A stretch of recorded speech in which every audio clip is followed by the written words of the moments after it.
Thank you for standing by. This is the conference operator. Welcome to the Lululemon Athletica second quarter 2021 earnings conference call. As a reminder, all participants are in listen-only mode, and the conference is being recorded. After the presentation, there will be an opportunity to ask questions. Analysts who wish to join the question queue may press star then 1 on their telephone keypad. Should you need assistance during the conference call, you may signal an operator by pressing star and 0. I would now like to turn the conference over to Howard Tubin, Vice President, Investor Relations for Lululemon Athletica. Please go ahead. Thank you and good afternoon. Welcome to Lululemon's second quarter earnings conference call. Joining me today to talk about our results are Calvin McDonald, CEO, Meghan Frank, CFO, and Celeste Burgoyne, President, Americas and Global Guest Innovation. Before we get started, I'd like to take this opportunity to remind you that our remarks today will include forward-looking statements reflecting management's current forecast of certain aspects of Lululemon's future. These statements are based on current information which we have assessed, but which by its nature is dynamic and subject to rapid and even abrupt changes. Actual results may differ materially from those contained in or implied by these forward-looking statements due to risks and uncertainties associated with our business, including those we have disclosed in our most recent filings with the SEC, including our annual report on Form 10-K and our quarterly reports on Form 10-Q. Any forward-looking statements that we make on this call are based on assumptions as of today, and we expressly disclaim any obligation or undertaking to update or revise any of these statements as a result of new information or future events. During this call, we will present both GAAP and non-GAAP financial measures.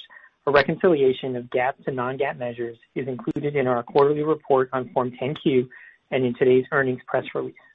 In addition, the comparable sales and store productivity metrics given on today's call are in constant dollars. The press release and accompanying quarterly report on Form 10-Q are available under the Investors section of our website at www.lululemon.com. Before we begin the call, I'd like to remind our investors to visit our investor site where you'll find a summary of our key financial and operating statistics for the second quarter, as well as our quarterly infographic. Today's call is scheduled for 1 hour, so please limit yourself to one question at a time to give others the opportunity to have their questions addressed. And now, I'd like to turn the call over to Cal. Thank you, Howard, and I'd like to welcome everyone to our second quarter earnings call. Our momentum continued into this quarter, and our results remain robust, with revenue growing more than 60% when compared to the same period last year.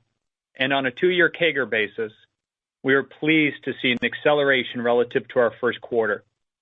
These results reflect the ongoing strength across all major areas of the business. Our stores continue to rebound, generating a 2-year revenue CAGR of 9%, which is ahead of our expectations. We delivered positive growth in e-commerce, which is even more impressive given the strong performance 1 year ago, and we continue to deliver at a high level across all major categories and geographies. I also want to give some context around these numbers in the quarter after quarter performance we have been delivering. We are updating our guidance for the full year, and based upon this revised forecast, I am pleased to share that we will surpass our 2023 revenue target by the end of this year, 2 years ahead of schedule. And we achieved these results based upon our performance before, during, and as we emerge from COVID-19. A few more details related to these results. In 2020, we achieved our goal to double our e-commerce business. This year, we will likely achieve the goal we set to double our men's business, and we remain on track to quadruple our international business by 2023, if not sooner. I am proud of our leaders and teams for enabling us to meet and exceed these goals. As I've said before, Lululemon remains in the early innings of our growth story, and I continue to be inspired and excited with the momentum we're seeing across the business. Results of this caliber enable us to now develop our next 5-year growth plan, and we'll come back to you next year with an updated view of what the future can hold for Lululemon. Looking at the second quarter, our results reflected broad-based strength across our channels, regions, and product categories. A few key metrics tell the story. First, we grew total revenue 28% on a 2-year CAGR basis to $1.5 billion. This growth rate continues to outpace our 3-year CAGR of 19% leading up to the pandemic, and also represents an acceleration from the 25% 2-year CAGR we reported in Q1 of this year. In addition, our revenue increased across each of our major regions, up 26% in North America and up 43% in our international markets, both on a 2-year CAGR basis. Second, we saw a further improvement in our brick-and-mortar channel, with open stores generating productivity in line with 2019. I'm very pleased to achieve this milestone faster than we anticipated. Third, even with the recovery in our stores, our e-commerce business remains solid. Comps increased 4% on top of the 157% increase last year. And finally, I am pleased to share that our adjusted earnings per share for the quarter were $1.65 versus 96 cents in 2019, which is significantly ahead of our expectations. Let me now share more color on our second quarter results, starting with product innovation. From a performance standpoint, our momentum continued across categories, with women's revenue increasing 26% and men's growing 31% on a 2-year CAGR basis. From a product standpoint, I'd like to take a moment to highlight 2 key launches: the Air Support Bra and our latest yoga franchise, Instill. Bras remain an important expansion opportunity for us. Thanks to our unique innovations across both fabrics and construction, and powered by our proprietary research, we're very excited about our product positioning, and we know that bras is a wonderful category to drive loyalty with our guests. Currently, the category represents mid-single-digit penetration, and we see an opportunity to grow this category into the low to mid-teens in the coming years. This quarter, we launched the Air Support Bra, our most tested bra to date, which was developed following 5 years of advanced research and development. It's made from a proprietary UltraLu fabric and expands our offering into the high-impact training category. As I've mentioned before, Lululemon's unique approach to product innovation is driven by our Science of Feel innovation platform. With this strategy firmly in place, we've introduced fabrics and products that engineer specific on-body sensations. Our popular Align franchise offers our most distraction-free and weightless sensation, and we've expanded to include tops and bras in addition to our popular type. Just last week, we continued to build out our yoga offering through the introduction of the Instill franchise. Made from our newest innovation in technical performance fabric called Smooth Cover, this fabric offers our hug sensation, which provides incredible support through every pose in your practice. It's a powerful and distinctive companion to our hugely successful Align product line, and we will further solidify our leadership position within the yoga category. Last October, we launched our Impact Agenda, which outlines our strategies to address critical social and environmental issues over a multi-year period. I'm proud of our recent announcements to develop advanced raw materials that will help us live into our goals and create a healthier world. These include our participation in the Milo Consortium that will allow us to make products using an infinitely renewable material made from the root structure of mushrooms. We expect to launch our first products using Milo next year. Our partnership with LanzaTech, a biotech company which allows us to create the world's first yarn and fabric using recycled carbon emissions. And just a few weeks ago, we announced our multi-year collaboration with Genomatica, a recognized leader in sustainable materials, to create a lower impact plant-based nylon. I'm excited with these 3 new partnerships, and it's just the beginning of Lululemon's commitment to be a leader in the industry related to product sustainability and innovation. I would now like to speak to our supply chain and the issues facing the entire industry. Another wave of COVID-19 and related factory closures in Vietnam, ongoing issues at the ports, and reduced air freight capacity are contributing to some disruptions within the supply chain, as well as increased costs. We are monitoring this closely and leaning into the agility of our supply chain, the strength of our planning and allocations team, and the powerful partnerships with our vendors to help mitigate the risks where we can. Our business was particularly strong in Q2, and our guidance calls for momentum to continue in the back half of the year. But I think it's fair to say that our business would have been even stronger without these challenges facing the industry. Meghan will have more to share regarding inventory and costs in a few moments. Let me now shift to Mirror. We continue to be pleased with the performance of Mirror, and let me highlight several initiatives we have on track for this year. We now have Mirror shop-in-shops in 150 Lululemon stores, and our plans call for 200 shops in time for the holiday season. We will soon introduce Mirror to guests in Canada, where Lululemon has an impressive level of recognition. We recently opened our second production studio in New York, allowing us to double the number of live classes. And Mirror will launch a new e-commerce site in time for the holiday season this year. We are monitoring how macro factors currently impacting the costs of digital marketing are creating some pressure on customer acquisition costs at Mirror. We're enthusiastic about the opportunities that exist for the business. We'll continue monitoring the rising costs associated with CAC while we move ahead with launching exciting new innovations and leveraging the synergies Lululemon brings to the relationship. Combined, these give us a unique strength to keep growing Mirror. We will be competitive to attract new members, and we will continue to take a measured and responsible approach to the business. We are playing the long game and have much to unlock in the coming years.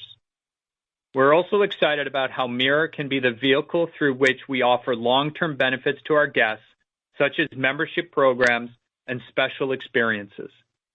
Given this strategic opportunity, we will suspend our membership test that has been underway and apply the learnings to how we build out the Mirror platform for guests. The learnings from our membership test are considerable.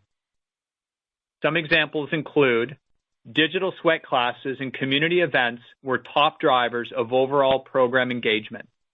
Guests want to engage deeper with us and each other, and they are willing to shift into the digital space to do so. And the program was embraced by men at a higher rate than we were expecting. These learnings were integral to our decision to complete the Mirror acquisition and hold true today. We look forward to sharing more with you on the evolution of our loyalty programs at a later date.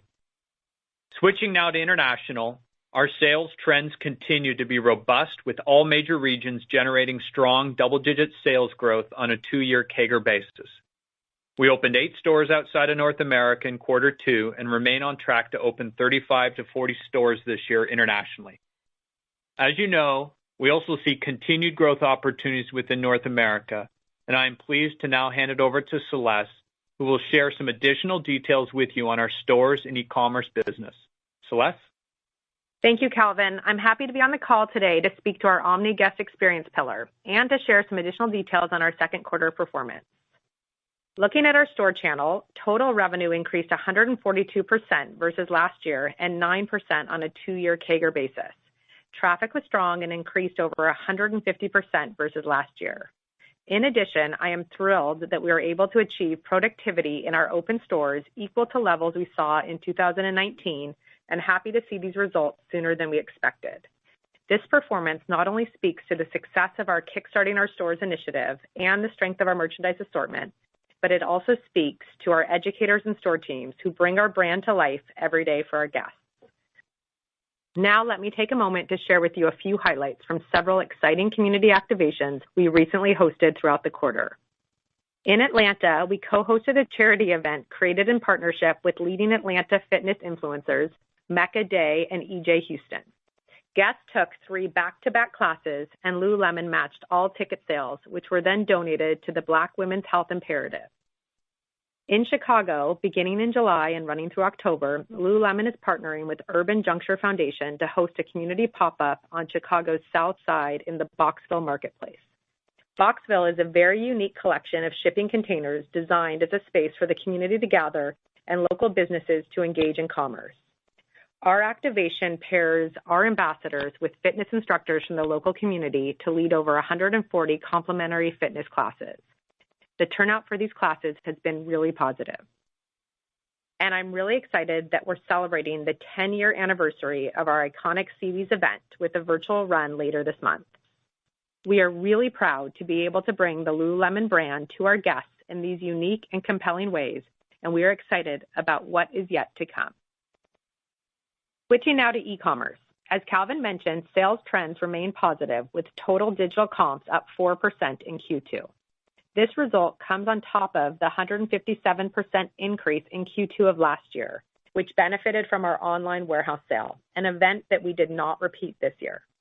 The enhancements we're continuing to make to our desktop and mobile sites, which include expanding our alternative payment methods, improved storytelling, more predictive search, and a more seamless checkout, all combine to continue to elevate the online guest experience. Before I hand it over to Meghan, I'd like to speak for a minute on labor and what we're seeing regarding store and call center staffing. We have always supported and invested in our people. This was never more true than last year during the pandemic. We prioritized our people and kept our teams intact by offering pay protection, sick pay, and other key people investments. Not only were these initiatives the right thing to do for our people, but they kept our workforce whole and have enabled us to reopen stores with a full complement of educators and leadership teams. And they are directly contributing to the strong results we've generated over the last several quarters. That being said, we are carefully monitoring the current developments in labor markets, particularly in North America, and we remain committed to doing what's right for our store and DC teams. We've recently announced that we will raise the minimum base pay for our store and guest education center roles in North America, taking our new base pay to $15 to $17 per hour, depending on the location and role. Plus, all levels are eligible for a monthly bonus on top of base pay. Our teams are incredibly deserving of this new rate, and we feel it sets us up strongly going into what will be a busy Q4. In closing, I'd like to thank the entire Lululemon family, especially our teams in stores, in our guest education center, and in our distribution centers around the world. These teams are the heart and soul of our brand, and they are responsible for the elevated experience our guests enjoy each and every time they engage with us. We are so grateful for everyone's hard work and dedication, and for that, I'd like to say thank you. I will now turn it over to Meghan. Thanks, Celeste. Our momentum continued in Q2, with our top and bottom line results exceeding our expectations. Strong guest response to our merchandise offering, an improving store trend, and continued strength in e-commerce fueled our growth and contributed to our increased outlook for the year, which I will take you through in a moment. As Calvin mentioned, we continue to navigate industry-wide challenges with COVID-related factory closures, slowdowns at the ports, and reduced air freight capacity impacting our business as we move into the second half of the year. I'll share some of the specific impacts of these issues with you as I take you through our Q2 financials and our guidance. Despite these headwinds, we expect both strong revenue and EPS for the year, and we remain on track to deliver, or in some cases even exceed our goals as set forth in our Power of Three growth plan. Let me now share with you the details of our Q2 performance. I will also discuss specifics on our balance sheet, including our cash position, liquidity, and inventories. Please note that the adjusted financial metrics I will share include the operating results of Mirror, but exclude approximately $8.1 million of acquisition-related costs and their associated tax effect in Q2 2021, and $11.5 million of acquisition-related costs and their associated tax effect in Q2 2020. You can refer to our earnings release for more information and reconciliations to our GAAP metrics. For Q2, total net revenue increased 61% to $1.5 billion, above our expectations of $1.3 to $1.33 billion. This included a 63% increase in North America and a 49% increase in our international business. On a two-year CAGR basis, total revenue increased 28%, with North America up 26% and international increasing 43%. In our digital channel, revenues increased 66% on a two-year CAGR basis, above our expectations of approximately 55% growth. E-com contributed $597 million of top line, or 41% of total revenue. In our store channel, sales increased 9% on a two-year CAGR basis, above our expectations of approximately flat. Productivity in stores returned to 2019 levels, representing continued improvement versus 88% productivity we realized in Q1 of this year. At the end of the second quarter, we had 95% of our stores open. Square footage increased 8% versus last year, driven by the addition of 28 net new stores since Q2 of 2020. During the quarter, we opened 11 net new stores. Gross profit for the second quarter was $843 million, or 58.1% of net revenue, compared to 54.2% of net revenue in Q2 2020. and 55% of net revenue in Q2 2019. Our gross margin increase of 310 basis points relative to 2019 was driven by 290 basis points of leverage on occupancy, depreciation, and product team costs, and 60 basis points of favorability in foreign exchange, which was partially offset by a 40 basis point decrease in product margin, driven by a 120 basis point increase in air freight related to COVID-19. I would also note that markdowns declined relative to 2019. Moving to SG&A. Our approach continues to be grounded in prudently managing our expenses while also continuing to strategically invest in our long-term growth opportunities. SG&A expenses were $541 million, or 37.3% of net revenue, compared to 39.1% of net revenue in Q2 2020 and 36% of net revenue in Q2 2019. The leverage in the quarter versus Q2 2020 resulted from the sales increase relative to the COVID-impacted quarter last year. The deleverage relative to Q2 2019 is the result of consolidation of Mirror's results this year, but not in 2019, and deleverage on foreign exchange. Adjusted operating income for the quarter was $299 million, or 20.6% of net revenue compared to 15% of net revenue in Q2 2020, and 19% of net revenue in Q2 2019. Adjusted tax expense for the quarter was $83.5 million, or 27.9% of pre-tax earnings, compared to an adjusted effective tax rate of 28.9% a year ago. The reduction relative to last year is due primarily to deductions related to stock-based compensation. Adjusted net income for the quarter was $216 million, or $1.65 per diluted share, compared to adjusted earnings per diluted share of 74 cents in Q2 of 2020 and 96 cents in Q2 of 2019. Capital expenditures were $80 million for the quarter compared to $53 million in the second quarter last year. Q2 spend relates primarily to store capital for new locations, relocations and renovations, supply chain investment, and technology spend to support our business growth. Turning to our balance sheet highlights. We ended the quarter with $1.6 billion of total liquidity. We had approximately $1.2 billion in cash and cash equivalents and nearly $400 million of available capacity under our revolving credit facility. Inventory grew 17% versus last year and was $790 million at the end of Q2. This is below our expectations for a 25 to 30% increase due to our top-line outperformance coupled with industry-wide supply chain disruptions. However, on a two-year CAGR basis, this represents inventory growth of 26% versus our expectation for 24 to 25% revenue growth in Q3 on a two-year CAGR basis. As we've mentioned, we are seeing some delayed inventory receipts due to issues at the ports and also the recent COVID-related closures of certain factories in southern Vietnam. Our supply chain and product teams are working diligently to mitigate these risks by shifting production out of Vietnam where possible with our vendors who operate in multiple countries, prioritizing production to ensure key fall holiday styles are produced first, and strategically increasing our use of air freight. At the end of Q3, we expect inventory levels to increase approximately 15 to 20% relative to Q3 2020. While this level of inventory can support our increased revenue guidance I'm going to walk through in a moment, it is lower than we had initially targeted due to supply chain challenges. In Q2, we repurchased 506,000 shares at an average price of $338. At the end of the quarter, we had $245 million of availability remaining on our current share repurchase authorization. Let me shift now to our outlook for Q3 and the full year 2021. The underlying demand for our brand is strong, and while we are navigating temporary headwinds in our supply chain, which are impacting both top line and gross margin, we are pleased with our momentum headed into the second half.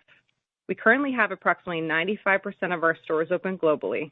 We're engaging with guests inside our stores and through our community activations, and our e-commerce business remains strong. For Q3, we expect revenue in the range of $1.4 to $1.43 billion, representing a two-year CAGR of 24 to 25%.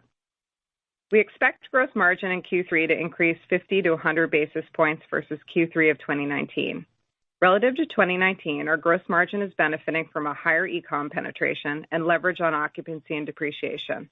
Our Q3 guidance reflects an impact of approximately 200 basis points of pressure from air freight costs due to port congestion and capacity constraints. In Q3, we expect SG&A deleverage of approximately 300 to 350 basis points relative to 2019. Drivers of the deleverage versus 2019 include consolidation of Mirror's results this year, but not in 2019, increased investments in brand building to support our growth initiatives, and higher depreciation due to accelerated investment to support our e-commerce business in 2020 and 2021. Turning to EPS, we expect adjusted earnings per share in the third quarter to be in the range of $1.33 to $1.38 versus adjusted EPS of $1.16 a year ago. This includes operating results from Mirror, but excludes acquisition and integration-related costs. As a reminder, we reported EPS of 96 cents in Q3 of 2019. For the full year of 2021, we now expect revenue to be in the range of $6.19 to $6.26 billion. This range now assumes our e-commerce business grows in the mid-teens relative to the outsized strength we experienced in 2020. Our annual range also assumes the factories we use to source product in Vietnam begin a phased reopening in mid-September. When looking at total revenue, our guidance range implies a two-year CAGR of approximately 25%, which is higher than our three-year revenue CAGR of 19% leading up to 2020, and is well ahead of the low teens CAGR we contemplated in our Power of Three growth plan. We continue to expect to open 45 to 55 net new company-operated stores in 2021. This includes approximately 35 to 40 stores in our international markets and represents a square footage percentage increase in the low teens. We continue to expect gross margin for the year to expand between 150 to 200 basis points compared to the modest increase we saw in 2020. For the year, the anticipated margin expansion now includes 150 to 200 basis points of negative impact from additional air freight costs, but is still in excess of our three growth plan, which assumes modest gross margin expansion annually. When looking at SG&A for the full year, we now expect deleverage of 10 to 30 basis points versus 2020. Drivers of the deleverage continue to include our investment in Mirror brand building. We expect our adjusted effective tax rate for the year to be similar to 2020.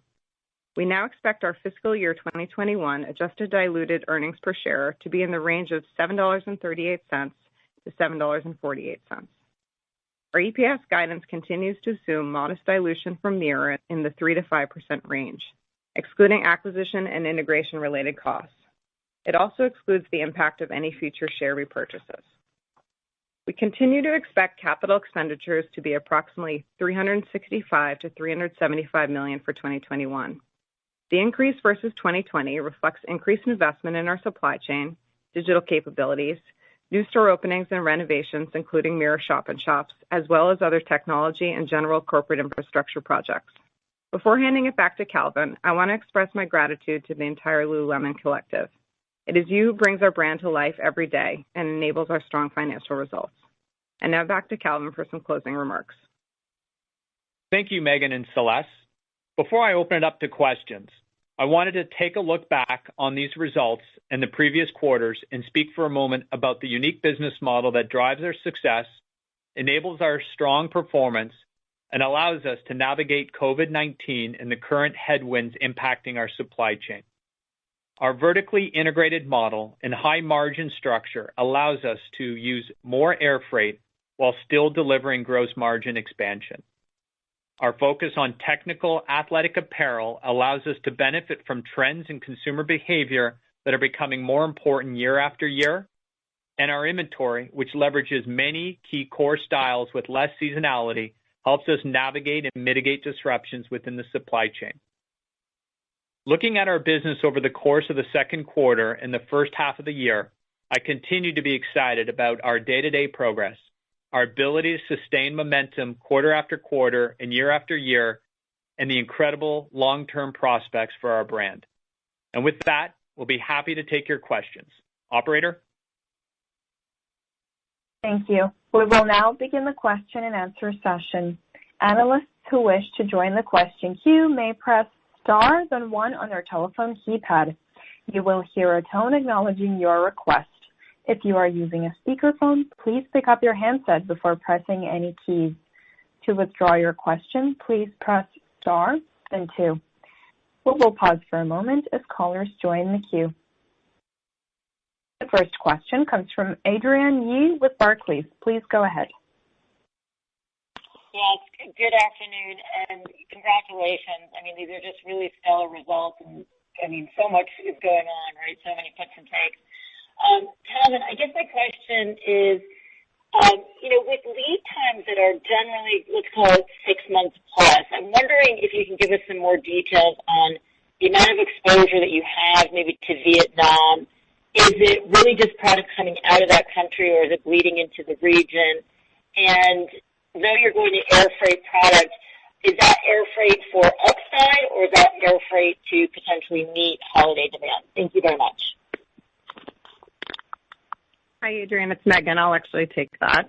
So in terms of Vietnam, we source approximately 30% of our finished goods, and the impact of the southern Vietnam closure is currently impacting approximately 20% of our second half inventory. We are leveraging air freight to meet our guidance, and what's contemplated in our guidance is 150 to 200 basis points of deleverage for the full year in terms of air freight impact. To the extent possible, the team is looking to multi-source and leverage other countries, as well as prioritize fall holiday key styles to the best of their ability. And air freight is a muscle that, as a growth company, we often leverage, and we continue to do so as we navigate these supply chain challenges in the second half. Fantastic. Best of luck for holiday. Stores look great. Thank you. The next question comes from Mark Altschwager with Baird. Please go ahead. Good afternoon. Thanks for taking my question, and congrats on the results here. So great to hear you're on track to pass the 2023 revenue target sooner than anticipated. Understanding we'll be hearing more next year, but just any initial thoughts you can share on how we should be thinking about your top-line growth algorithm beyond 2021, and how, if at all, the drivers may change versus the prior plan. Hi, Mark. Thanks. As you mentioned, with the revised guidance, we're looking to achieve between $6.2 $6.3 billion this year, putting us 2 years ahead. We achieved doubling our e-commerce business last year.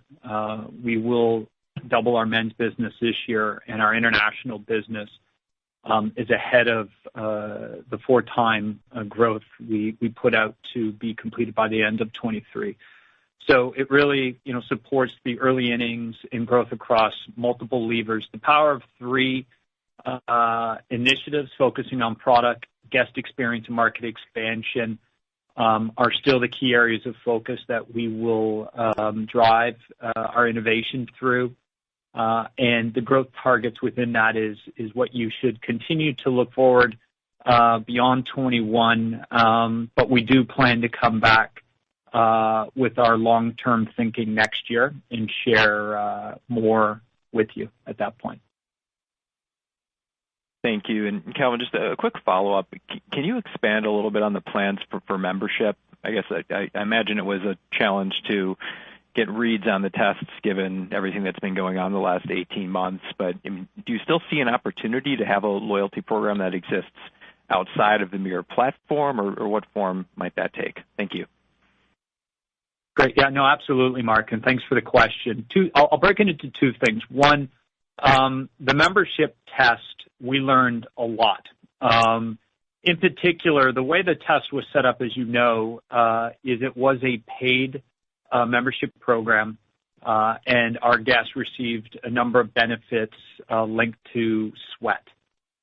And from that, some of the behaviors that we were able to observe was how it drove brand love, their connection to the community, both the brand as well as to each other, which is really important, and you want that in these type of membership programs to drive that loyalty, and the impact on their spend. And in fact, those behaviors is what gave us the conviction and confidence to go ahead with the Mirror acquisition, because we saw a natural synergy between the two, a paid membership program focused on sweat. And the membership tests, although very effective, the challenge, COVID aside, was that it was challenged to scale, it was rooted in physical, and we couldn't offer it everywhere. And we always had visions of being able to bring that to the digital platform. And seeing what we saw within the physical and our relationship with the Mirror team gave us the confidence to proceed with that. And really, we always saw a convergence between these two strategies. The membership test gave us, access to thousands of guests that were behaving in this way, and Mirror at the end of this year is going to give us access to hundreds of thousands. And we're excited about the ability to scale it. We're early, we're thinking long term, and that convergence was natural. Outside of a paid subscription, the opportunity around loyalty absolutely exists and is something that we will share later as we share our plans for the future. Thank you for the detail. Best of luck. The next question comes from Brooke Roach with Goldman Sachs. Please go ahead. Hi, good afternoon, and thank you so much for taking the question. I wanted to follow up on the international business and the momentum that you're seeing there.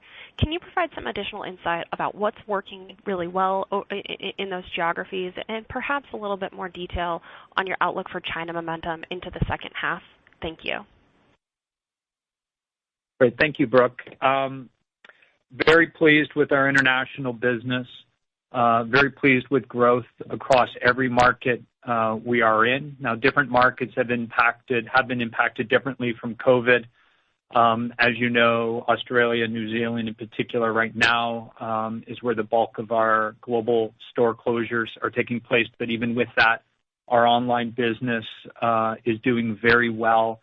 So overall, what's very exciting is the balance of growth across all international markets, meaning they are all contributing significant growth and into our goal of quadrupling our international business by 23. China in particular is a market where we have leaned in on an investment.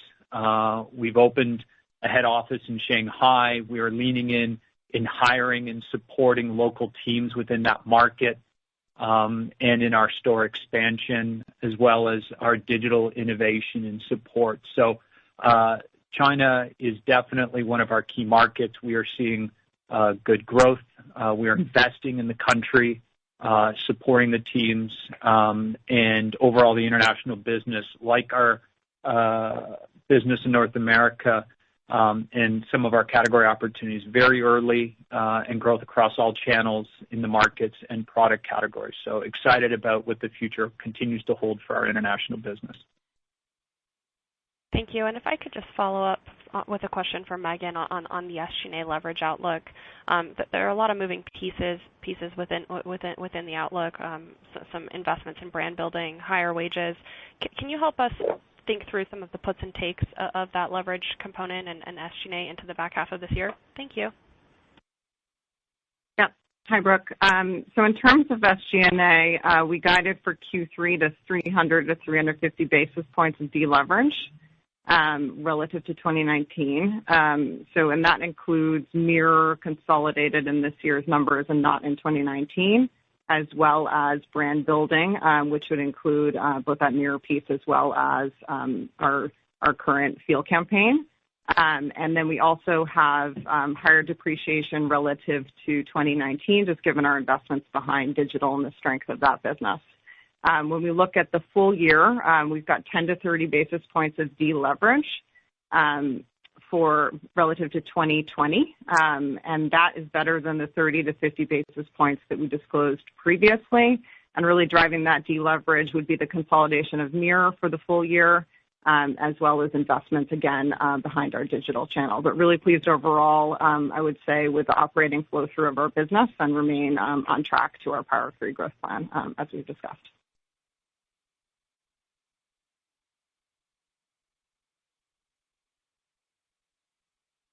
The next question comes from Erinn Murphy with Piper Sandler. Please go ahead. Great. Thanks. Good afternoon, and let me add my congratulations. Excellent results. I had a follow-up first on the supply chain, and just as you look forward, could you just talk about if you see any of the current issues bleeding into spring, and when do some of the facilities that have currently been shuttered in Vietnam need to start kind of ramping to hit kind of later holiday demand as well as spring? And then secondly, for Meghan, on the second quarter comment you called out on open store productivity back at 2019 levels, how are you planning that for the back half? Thank you so much. Yep. Thanks, Erinn. Hi. So in terms of supply chain, we are assuming that southern Vietnam begins a phased reopening mid-September, and that's what's implied in our guidance. Closely monitoring the situation at this point, we do anticipate that the air freight environment will not improve for the balance of the year, and thus we've guided to the 150 to 200 basis points impact for this year, and we'll continue to update you as we move into 22. And then in terms of open store productivity, can you just remind me of the details of your question there?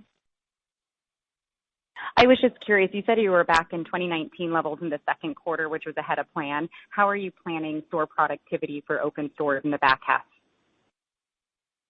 So for Q3, we are planning to be slightly above last year, 2019 levels for the quarter.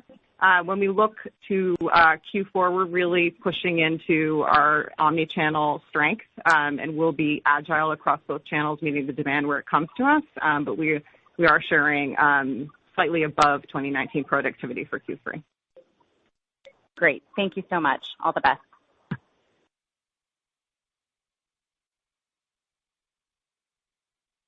The next question comes from Ike Boruchow with Wells Fargo. Please go ahead. Hey, excuse me. Good afternoon. Let me add my congrats. Great results. Calvin or Meghan, I guess, could you elaborate a little bit on the CAC commentary you gave? Can you just talk about the IDFA changes and how it's impacted Mirror? Are the opt-in rates, a little bit lower than what you would expected? Is this kind of what you thought? And then I guess just to wrap that question up, how does this impact the concept's ability to reach break even? Does it kind of push it out a little bit more? Do you view this as transitory? Just any color around that would be really helpful. Great. Thanks, Ike. I'll handle the first half and then handle the second part to your question on break even over to Meghan. I'm continue to be very encouraged with the usage numbers and the engagement numbers that we're seeing with the Mirror community. And I'll start there because I think those, to me, are the most important and signal the health and the engagement of the community, both with each other as well as Mirror the product. And we continue to see the members' use of Mirror, number of sweats, number of members per household sweating increase and hold very high numbers. So very excited about how any guest, any member that purchases it is using it, and all the things we love about it, the versatility, the genre, and the appeal to a number are all playing out. As well as our conversion numbers are very healthy. The challenge right now with a variety of changes that have happened in the digital marketing space is the cost, CPM, the cost to get Mirror, which has low awareness right now, and we're working towards in front of guests. Those costs in the market are rising, which has an impact ultimately into CAC. But the number of guests that are converting when they see those ads and ultimately convert to buy once they work their way down through the funnel are all at or above where we've been trending and very healthy. So it is a reflection of the industry. We are, as I mentioned, managing accordingly. We have our eyes on the long game with Mirror and the community we're building. We're just ramping up synergies like the 200 stores that play to our strength and the key leads in each of those locations. So we're excited heading into the holiday, but I did want to call it out because we're monitoring it. And as I mentioned, we're going to stay within the guidance we gave on dilution, and we're going to leverage the strengths of the synergy and learn a ton this holiday. But the general metrics and guest member usage are very, very strong. In terms of break even, we haven't put a fine point on that, but we are focused, as Calvin mentioned, on rolling out initiatives for 2021, including store ramp, Canada entry, and e-commerce website revamp. The path to profitability there for Mirror is very much within our control, and we're investing behind the strength and momentum of that in that business as well as our overall financial strength. And we'll share more as we move through the peak holiday season and into 22. Great. Thank you. The next question comes from Michael Binetti with Credit Suisse. Please go ahead. Hey, guys. Let me add my congrats on a really nice quarter. Two quick ones, I guess, on gross margin sustainability. The gross margins in 2Q, they're above what you typically do for a holiday quarter pre-COVID, which is where there's a lot of leverage in the business. Can you talk about your confidence in sustaining this level, beyond the recovery period, and what we should think about as puts and takes for gross margin just thematically as we look out beyond 21? And then Calvin, on international, when we gathered for the Analyst Day and you gave us the initial guidance of quadrupling revenues by 2023, I think the comment was that international was going to reach break even in 2018 and would be 10 to 15% of earnings by 2023. So I think that embedded about 1,000 to 1,500 basis points of margin expansion in international. You told us tonight you're on track to quadruple the revenues, but maybe you could just give us some thoughts on the path of the profitability of the international business to go with that comment, just to bring us up to date. Hi, Michael. I'll take the first part of that question. So in terms of gross margin, 150 basis points to 200 basis points expansion was where we guided for the full year. And we're pleased, I would say, overall with that relative to 2020 performance. It's really driven through outperformance on top line and leverage on occupancy and depreciation. And then we do, at this point in time, we're maintaining our Power of Three growth plan, which calls for modest expansion and gross margin as we look out. And as Calvin mentioned, we'll come back and update that plan as we move into next year. And in terms of overall international profitability, we are profitable overall in international and still see a lot of opportunity there relative to the maturation of the international business in terms of its comparison to North America. Particularly pleased with the growth rate we're experiencing in China and see opportunity for both revenue and gross margin expansion and operating margin as that business expands. Thanks a lot, Meg.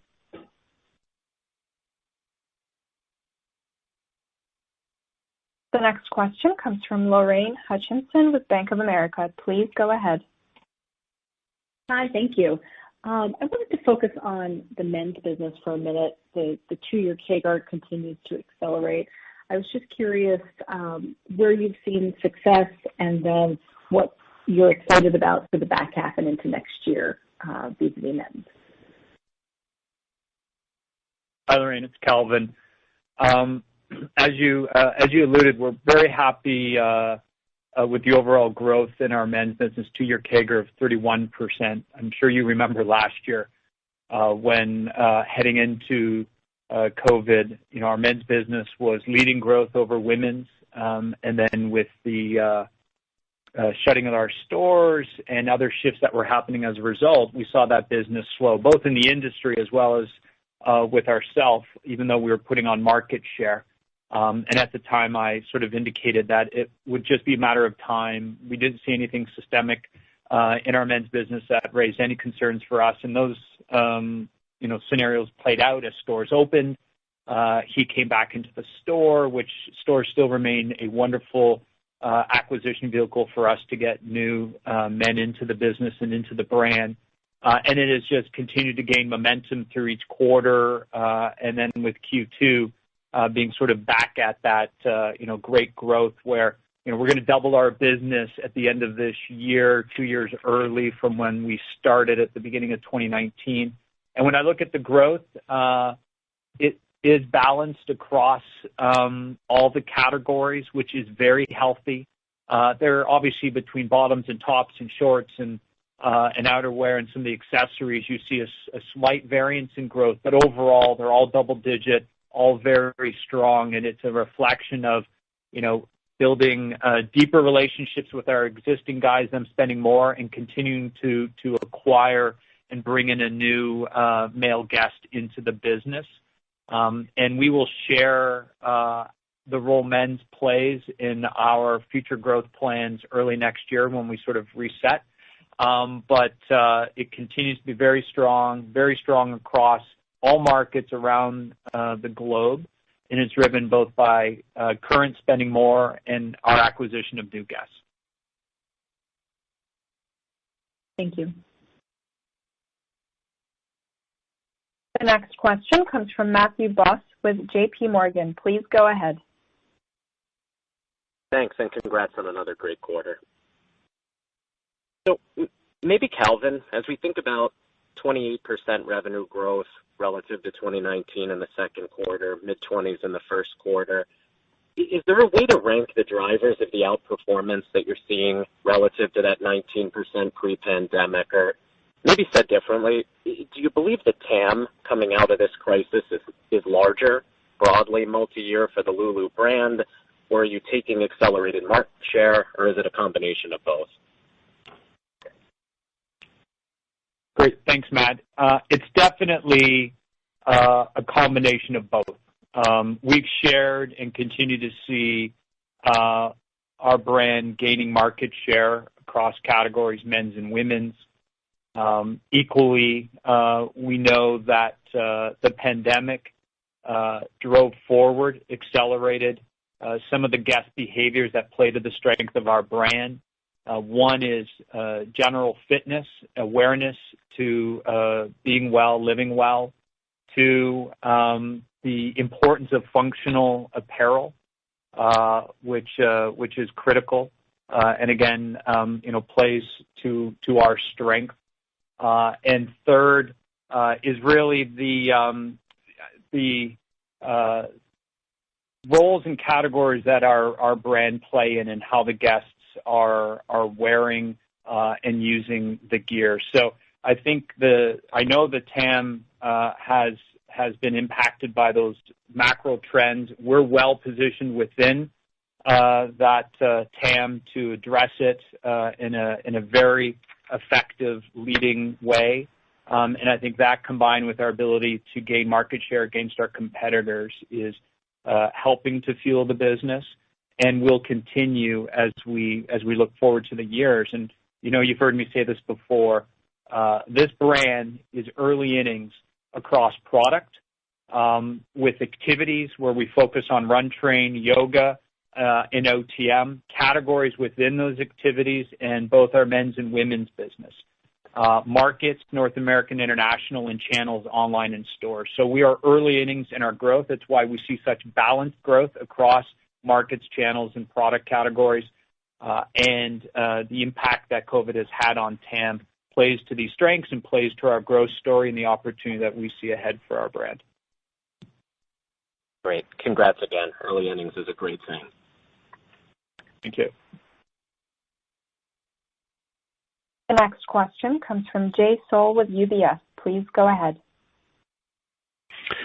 Great. Thank you so much, Calvin. I just wanted to follow up on that last answer. There's some large public companies who have bought athleisure brands over the past couple of months.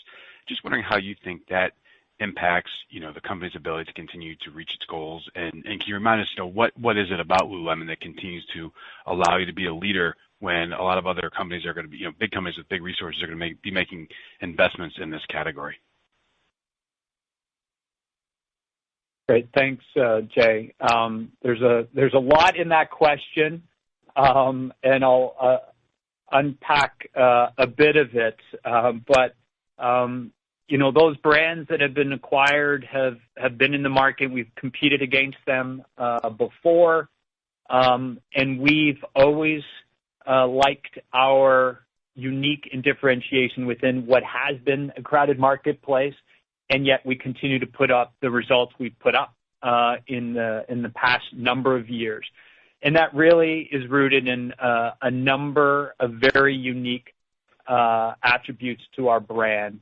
One, starting with our product, the premium nature of it, the focus and obsession on innovation through science of feel that truly creates product that performs in a unique way to the guest and provides a sensorial experience that's unique and different with the quality that they know they're getting for what they buy and pay. And that has always driven our business. It's what separates us from others. And I don't see that changing with the landscape of who's out there and who owns who's out there.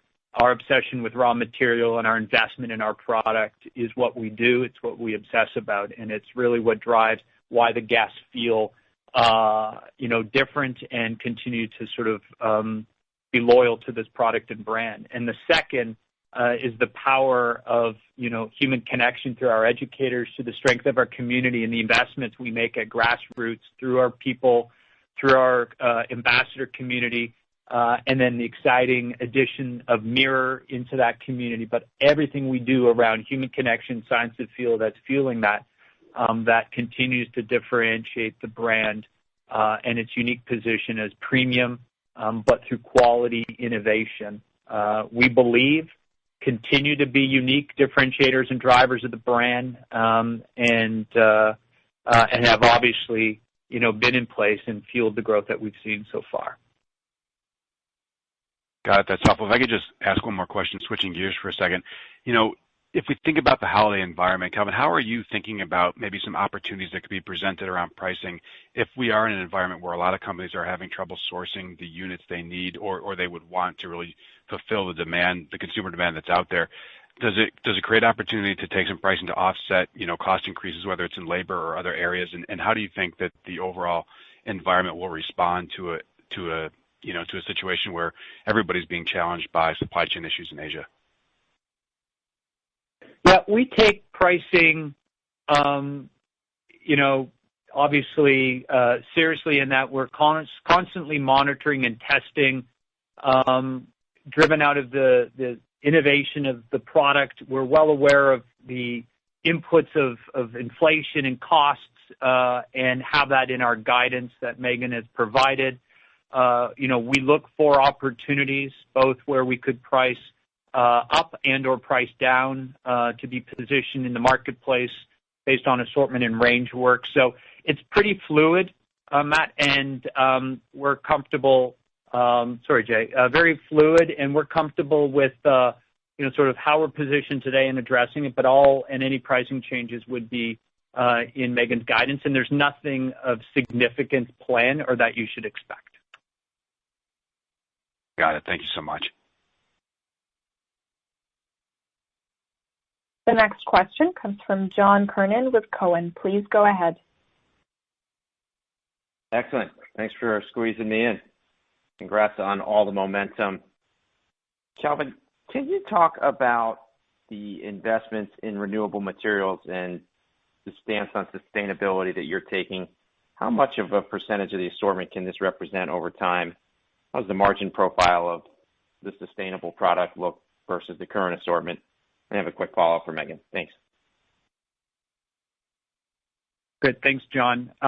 As you know, in our impact agenda that we published, our first one last year on our Be Human, Be Well, Be Planet pillars, in our Be Planet, our commitment is to make 100% of our products with sustainable materials by 2030, as well as investing into circularity, which is extending the life of our products and providing options and choices to our guests. And there's been a lot of fantastic innovations and partnerships in that space, with the pilot around our resale program, the partnerships, be it with Milo, LanzaTech, or Genomatica, announced this past quarter in the Supercluster.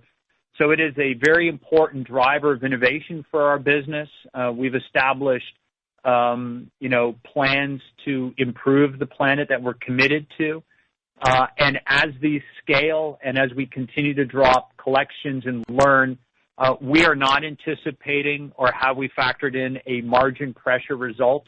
And we've established multi-year targets. We are working with the right partners to help in the manufacturing and the creation and therefore the commercialization of these goods. So I would not factor in any marginal impact, and our goals speak for themselves. We want to be, by 2030, 100% of our products made with sustainable materials, and that's what these partnerships are, gearing and working towards for us.